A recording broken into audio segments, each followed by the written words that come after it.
பட்டதாரி ஆசிரியர்களுக்கு பணிபுரியும் ஆசிரியர்களுக்கு மாத ஊதியம் மற்றும் இதர படிகள் ஆகியவற்றினை நடைமுறையில் உள்ள IFHRMS மூலமாக பெற்று வழங்க ஏதுவாக அப்பணியிடங்கள் தோற்றுவிக்கப்பட்ட வெவ்வேறு அரசாணைகளை ஒருங்கிணைத்தும் மற்றும் அப்பணியிடங்களில் பணியாளர்களை நிரப்பிய நாளிலிருந்து ஓராண்டிற்கு மட்டும் தொடர் நீட்டிப்பு ஆணைகள் வெளியிட்டிருக்காங்க.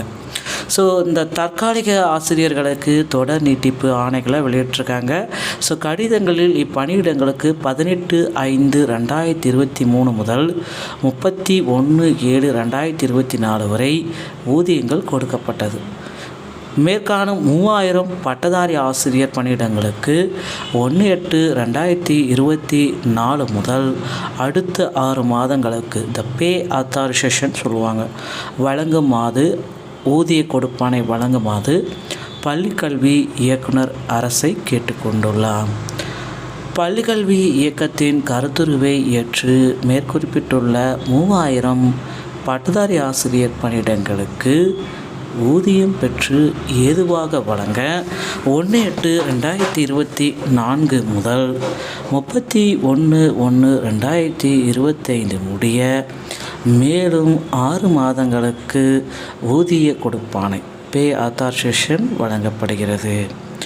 மேற்படி அலுவலர்களுக்கான சம்பளம் மற்றும் இதர படிகளுக்கான ஊதிய பட்டியல்கள் உரிய அலுவலர்களால் சமர்ப்பிக்கப்படும் பட்சத்தில் அவை ஏனைய இனங்களில் சரியாக இருக்குமென்று ஏற்றுக்கொண்டு ஊதியம் பெற அனுமதிக்குமாறும் கேட்டுக்கொள்ளப்படுகிறதுங்க. தமிழகத்தில் தற்காலிக ஆசிரியர் பணியிடங்களை மீண்டும் நிரப்ப இருக்காங்க. தமிழகத்தில் ஆசிரியர் பணியிடங்கள் நாளுக்கு நாள் உடனடியாக நிரப்பணும் அப்படின்ட்டு பல்வேறு ஆசிரியர் சங்கங்கள் கோரிக்கைகள் எல்லாமே வச்சுருக்காங்க. ஆசிரியர் சங்கங்களுடைய கோரிக்கைகளை தமிழக அரசு நிறைவேற்றுமா? பள்ளிக்கல்வித்துறை அமைச்சர் அன்பில் மகேஷ் இதற்கு ஒரு முக்கிய முடிவுகளை இன்னும் சில தினங்களில் வெளியிட போகிறாங்க. ஆசிரியருடைய தினமான செப்டம்பர் 5 பல பிரம்மாண்டமாக கொண்டாடப்பட்டது.